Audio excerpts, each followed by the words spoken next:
Il revient à ma mémoire des souvenirs familiers. Je revois ma blouse noire lorsque j'étais écolier. Sur le chemin de l'école, je chantais à pleine voix des romances sans paroles, vieilles chansons d'autrefois. Douce France.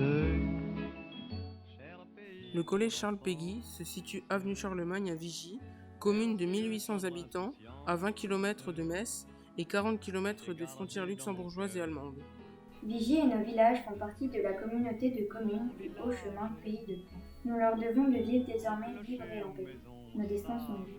Construit en 1970, le collège a pris le nom de Charles Péguy afin de perpétuer la mémoire du célèbre écrivain et poète français. Ce dernier a combattu lors de la Première Guerre mondiale en tant que lieutenant. Il est tombé le 5 septembre 1914, à 41 ans, sous le feu des balles allemandes. L'Ordre national du mérite, avec qui nous avons mené cet atelier, a été créé par le général de Gaulle en 1963. Il s'agissait de permettre une meilleure hiérarchie des honneurs et une modernisation du système national de distinction. Il se situe au 4e rang protocolaire après la Légion d'honneur. Tendre insouciance, je t'ai gardé dans mon cœur.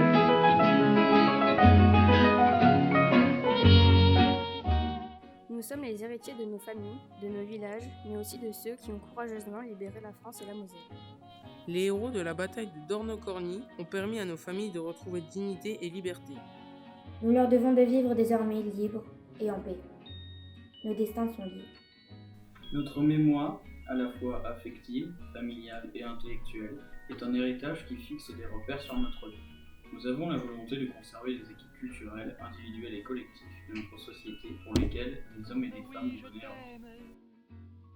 vie. Et je te donne ce poème. Oui, je t'aime. Je m'appelle Lorraine, j'habite à Pau. Je m'intéresse à l'histoire de la France et plus particulièrement à celle de l'Amérique. Plus petite déjà, mes arrière-grands-parents me parlaient de la manière dont j'ai vécu Il pendant la revient à ma mémoire des Participer souvenirs à cet atelier familiers. me permet de cultiver la mémoire Je de ma revois ma blouse noire J'ai choisi Douce lorsque France de j'étais Charles écolier. Péguy, car pour moi, elle Sur m'inspire le le chemin de passé, l'école, l'enfance, je elle est à la chantais fois à douce pleine et voix. nostalgique. Je m'appelle Romain, j'ai 13 ans, j'habite à Bethlainville et je suis originaire des Vosges. Pour moi, connaître l'histoire de Metz et de la Moselle, c'est comme un devoir. Mon grand-père m'a parlé de l'arrivée des Américains dans son village et je souhaite avoir plus de connaissances sur la Moselle. La chanson Les topinambours de Brassens évoque l'amitié, l'amitié, le partage de valeurs et d'intérêts, mais aussi l'investissement dans un projet commun.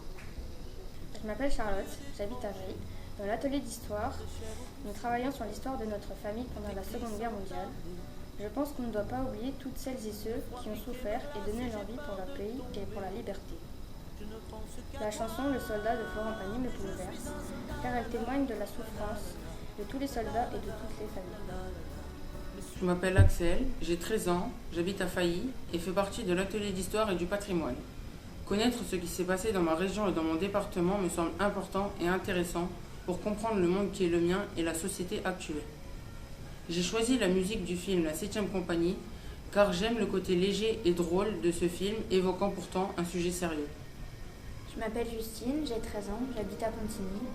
Je trouvais essentiel pour moi d'approfondir mes connaissances sur le patrimoine historique de la France et de la Moselle en particulier. Je voulais en savoir plus sur l'arrivée des Américains et les batailles qui ont permis la libération de Metz et de la Lorraine en 1944 et 1945. Pour moi, la Marseillaise représente la France, l'hymne de la patrie. Même si on est blessé, on se relève, on ne baisse pas les bras, et elle est connue de tous. J'ai 14 ans, je m'appelle Anthony. J'habite à Vigy, mais ma famille vient du sud du département. Il me semble important de savoir d'où on vient. C'est notre devoir de nous souvenir de la manière dont nos familles ont vécu les événements de la Deuxième Guerre mondiale. Et aussi de rendre hommage à ceux qui ont combattu héroïquement pour notre liberté. Le chant des partisans me tient à cœur, car des membres de ma famille se sont engagés dans la résistance.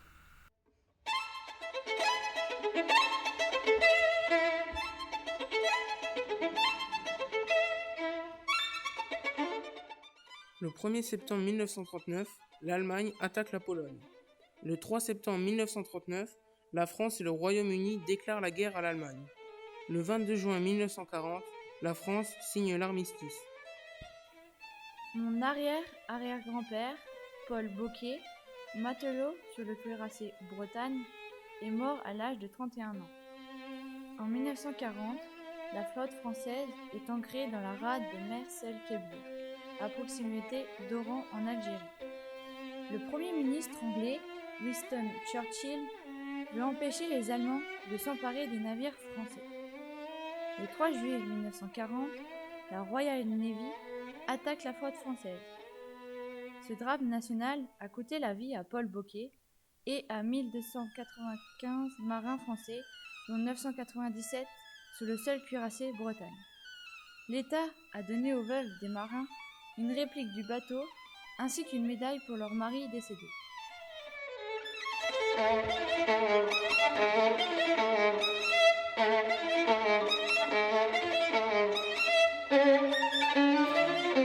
Né en 1922, l'Américain Dale Rex, basketteur de haut niveau, a menti sur sa taille de 1,4 m pour intégrer la Royal Navy.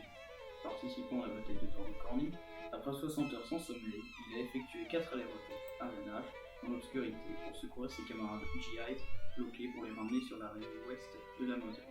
En novembre 1944, Dale Rex se voit attribuer la Distinguished Service Cross, une des plus hautes distinctions américaines, place de la République à Metz. C'est à des hommes comme lui que nous devons notre liberté.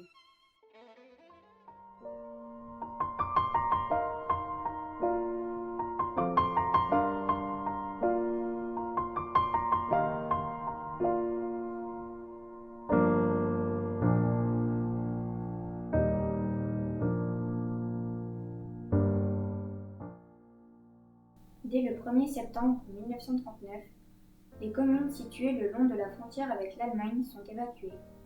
Il s'agit pour le gouvernement français d'assurer la sécurité des civils et de laisser le champ libre au mouvement des troupes. Près de 210 000 Mosellans vivant dans les villages entre la ligne Maginot et la frontière sont ainsi évacués en un mois environ dans des conditions souvent très pénibles. Le voyage dure plusieurs jours, souvent dans des wagons à marchandises ou à bestiaux, dans des conditions d'hygiène déplorables. Les évacués sont autorisés à emporter avec eux un maximum de 30 kg de bagages.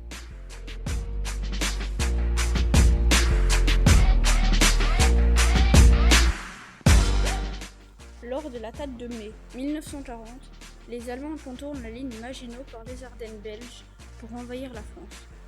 L'évacuation totale de la zone frontalière d'Alsace et de Moselle sur une dizaine de kilomètres de profondeur est ordonnée. 90 000 personnes de la zone bleue laissent derrière eux maisons et biens. Cet exode dure jusqu'à juillet 1940. Des milliers de mineurs sont évacués dans les mines du Doubs. La grande majorité des Mosellans sont évacués vers des départements d'accueil comme la Charente, la Vienne ou la Dordogne. Ma famille est partie en Dordogne. Mon arrière-grand-père René est resté et s'est engagé dans la résistance dans le maquis de Rancé en Moselle. Le village de Mussidan en Dordogne a accueilli un grand nombre d'expulsés de Vigy et Sange. Ces derniers ont été logés provisoirement à l'hôtel de ville, à l'école et dans des centres d'accueil. Les habitants d'Essanges ont été accueillis à Sourzac, à 3 km de Mussidan.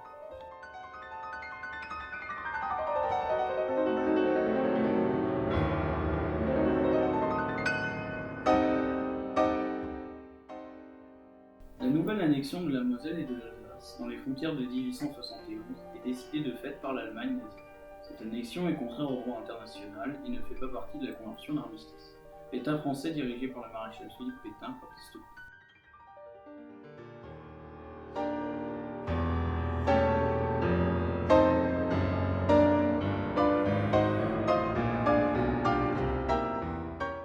Très vite, les Allemands organisent le retour des populations évacuées. L'article 16 de la Convention d'armistice impose au gouvernement Pétain de procéder au rapatriement de la population dans les territoires alliés. Les Mosellans reviennent, mais les Allemands constatent qu'environ 1200 d'entre eux ont préféré rester en France.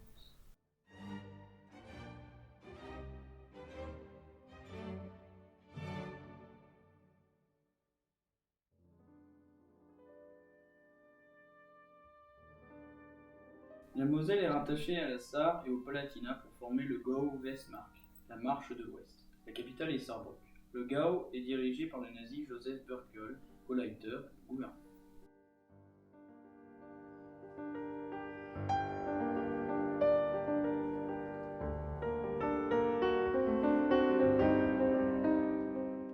Dans le cadre de cette annexion de fait, environ 100 000 Mosellans sont expulsés de juillet 1940 à janvier 1943 vers la France non occupée.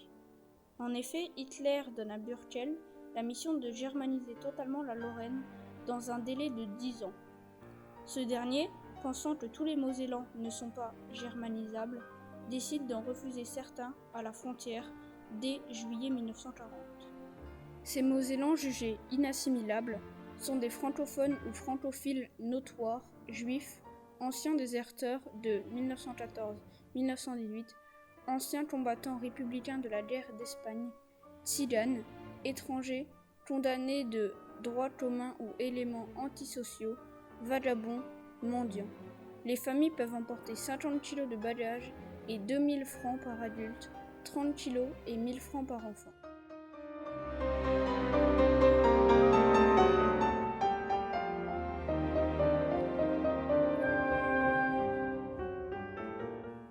Le RAD est un service de travail militarisé. Les Mosellans doivent prêter serment de fidélité au Reich et au Führer. Tous les hommes et toutes les femmes de 17 à 25 ans doivent travailler dans des camps ou dans des casernements militaires. Il y a des cours d'éducation politique, apprentissage de la vie du Führer et des chants patriotiques allemands sont au programme. Dès 17 ans, les jeunes filles sont appelées à entrer au RAD. Les récalcitrantes sont envoyées à Schirmeck ou au Struthof. Les femmes sont chargées de tâches ménagères, travaillent dans les champs ou entretiennent des tranchées, des neiges. Au départ, les Mosellans ne sont plus ni français ni allemands. Ils deviennent des Lothringer, des membres de la communauté allemande, des Volksdeutsche. Ils n'ont pas la nationalité allemande, mais se définissent ethniquement ou culturellement comme allemands. En 1942, devenus citoyens allemands, les Mosellans doivent combattre dans l'armée allemande. Incorporés de force dans la Wehrmacht, ils deviennent ce que l'on appellera les malgré nous. Ceux qui refusent l'incorporation sont envoyés dans un camp de redressement à Schirmeck et soumis à la torture. Leurs familles sont menacées et parfois envoyées dans des camps de travail forcé en Pologne. On confisque leurs biens.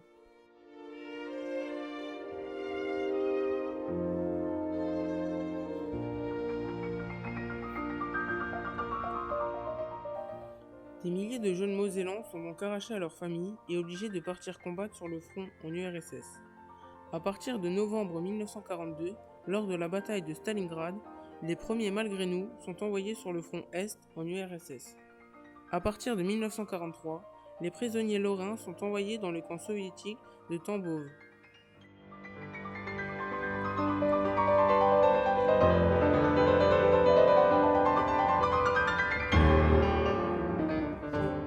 Née en 1926 à Henry, Léonie est la cousine de Claude, mon grand-père maternel.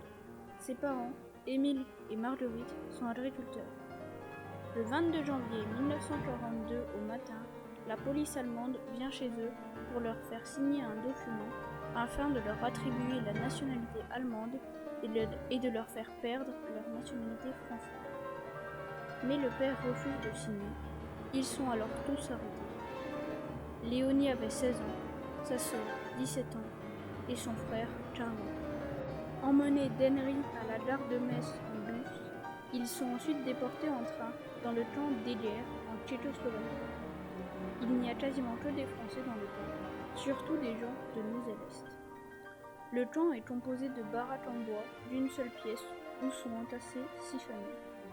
Les lits sont constitués de simples planches de bois avec de vieilles couvertures en coton. Certains dorment par terre sur de la paille pleine de puces, de punaises et de peaux. En guise de douche, il y a une barre de métal percée pour laisser sortir l'eau froide. La vie quotidienne est très dure. Pour le repas, sa mère qui travaille en cuisine prend des œufs et elle les cuisine en soupe. Elle doit travailler 12 heures par jour ou par nuit. Seuls les enfants ont le droit de se reposer le dimanche. Léonie fabrique des pointes d'obus à la chaîne dans une usine d'armement appelée MESA. Dans l'usine, il n'y a que des femmes. Si le travail n'est pas bien fait, les SS infligent des punitions sévères. Léonie est restée 3 ans dans ce camp.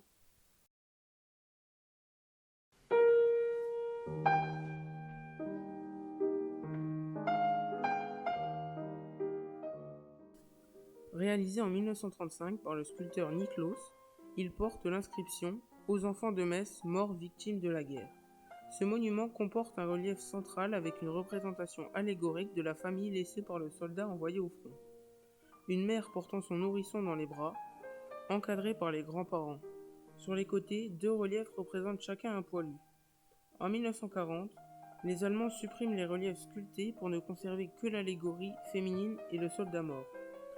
Sur la stèle martelée, on peut lire l'inscription en lettres gothiques « Sie starben für das Reich » « Ils sont morts pour l'Empire ».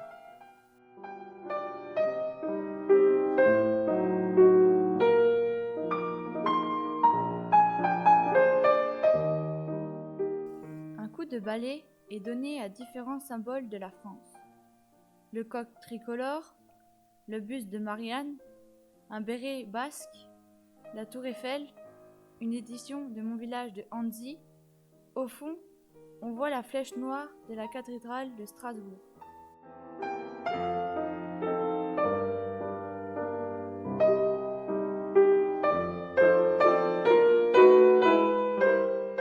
L'école devient allemande, les cours se font en allemand et on utilise l'écriture gothique et non plus latine. Elle devient un lieu de propagande et de nazification. Fröhlicher Anfang, début heureux. C'est un manuel d'apprentissage de la lecture pour les jeunes. On y voit le salut éclairé. Kinder, was wisst ihr vom Führer? Jeunes, que voulez-vous savoir du Führer?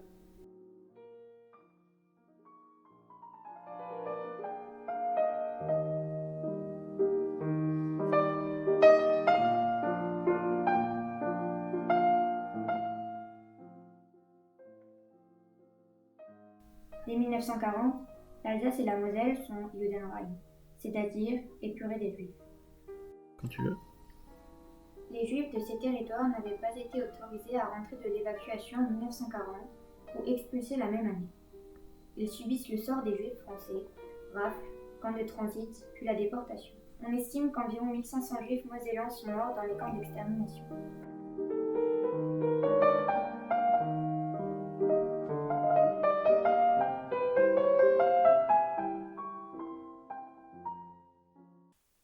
Pendant cette période, de nombreux mouvements de résistance locale se développent. En juillet 1941, naît le mouvement Mario, pseudonyme de Jean Burger, instituteur à Talange. Ce mouvement rassemble des armes, distribue des tracts, aide les familles de prisonniers. De nombreux membres du groupe sont internés au fort de Queuleux, interrogés et torturés, puis déportés dans des camps de concentration.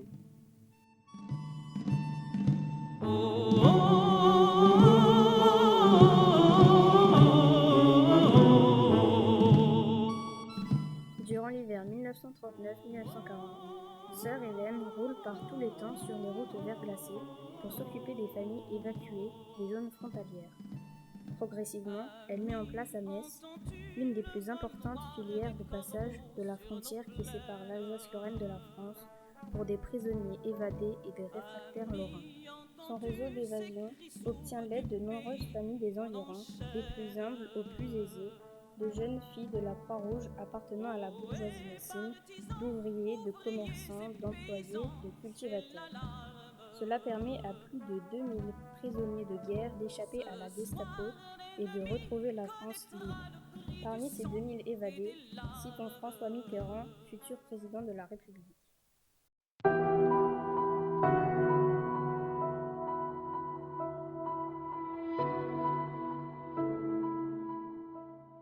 En 1944, les GIs arrivent sur les hauteurs de Dorno. Les rues sont encombrées de troupes et de véhicules. La rue principale de Dorno est rapidement appelée rue de l'Enfer par les Américains.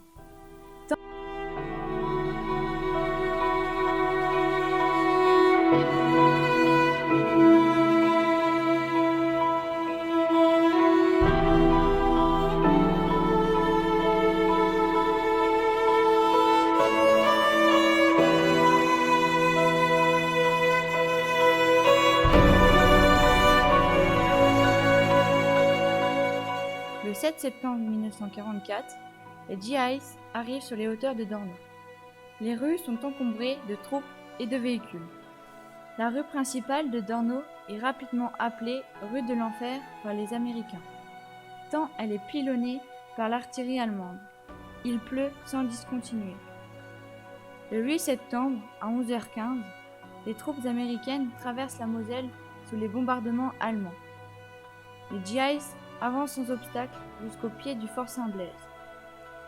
Ils s'aperçoivent alors que celui-ci est imprenable en raison du réseau de barbelés, du fossé anti-char, des palissades d'acier.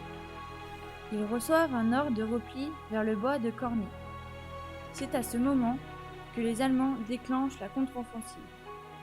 Les pentes de la colline deviennent un enfer et les GIs mettent des heures pour regagner le bois de Corny sous les tirs allemands. Les survivants se retrouvent au bord de la Moselle pour établir une ligne défensive en forme de fer à cheval. Pris au piège, ils s'enterrent pour se protéger. Les jeunes soldats américains résistent héroïquement 60 heures dans ce bois sous un déluge de fer et de feu. Le 10 septembre au soir, les ordres de repli sont enfin donnés. Leur mission de tenir la position à tout prix avait pour but de faire diversion afin de créer une tête de pont dans le village d'Arnaville. Les Américains parviennent enfin à traverser la Moselle. Pendant 60 heures sans sommeil, Dale Rex repousse 36 contre-attaques allemandes.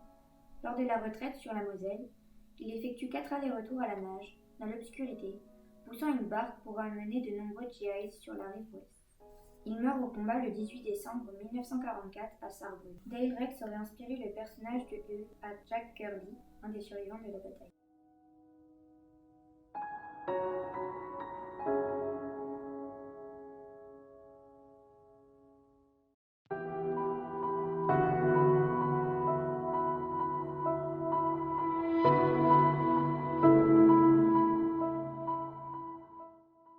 Après l'annexion de la Moselle en 1940, des milliers de Mosellans sont expulsés dans la France de l'intérieur.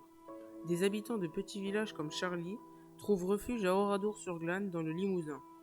Le 10 juin 1944, la division Das Reich, en route vers le nord pour s'opposer au débarquement allié en Normandie, arrive devant le bourg qu'elle encercle. La troupe Waffen-SS rassemble la population et sépare hommes, femmes et enfants. Elle exécute les hommes, massacre les femmes et les enfants dans l'église qu'elle détruit avec des explosifs. 642 personnes, dont 205 enfants, sont ainsi tuées, parmi eux 44 Mosellans.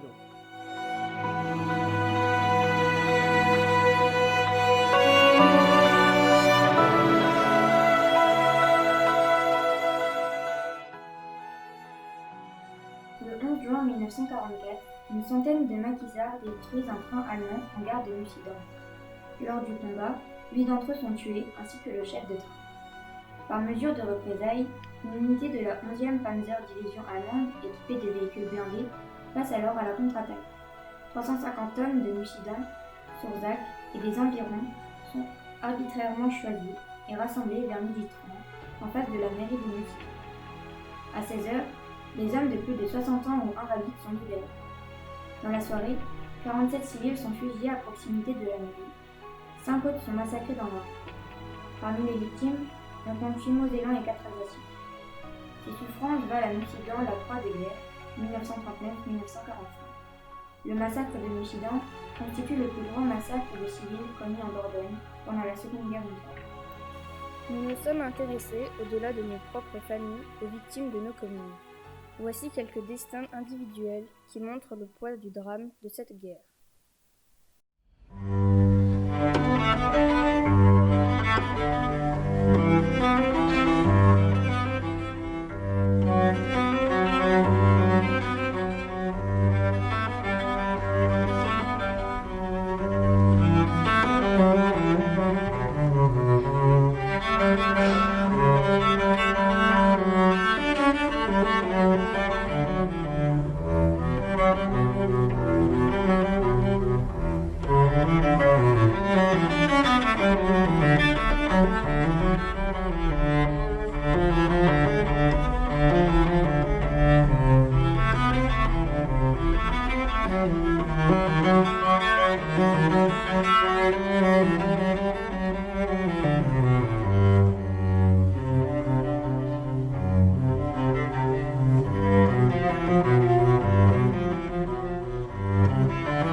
Le travail de mémoire est à nos yeux le devoir moral de ne pas oublier les événements historiques, tragiques, qui ont marqué l'histoire de la France, plus particulièrement celle de notre région et de nos familles. Il s'agit également de commémorer au travers de cérémonies patriotiques le souvenir de celles et ceux qui sont tombés pour la patrie, la République et la liberté. C'est comprendre le passé pour refuser la haine, la violence et la barbarie. Je chantais à pleine voix des romances sans paroles, vieilles chansons d'autrefois. Douce France, cher pays de mon enfance, bercé de tendre insouciance, je t'ai gardé dans mon cœur. Mon village, au clocher, aux maisons sages, où les enfants de mon âge ont partagé mon bonheur. Oui, je t'aime, et je te donne ce poème. Oui, je t'aime, dans la joie ou la douleur. Douce France, cher pays de mon enfance, bercé de tendre insouciance, je t'ai gardé dans mon cœur.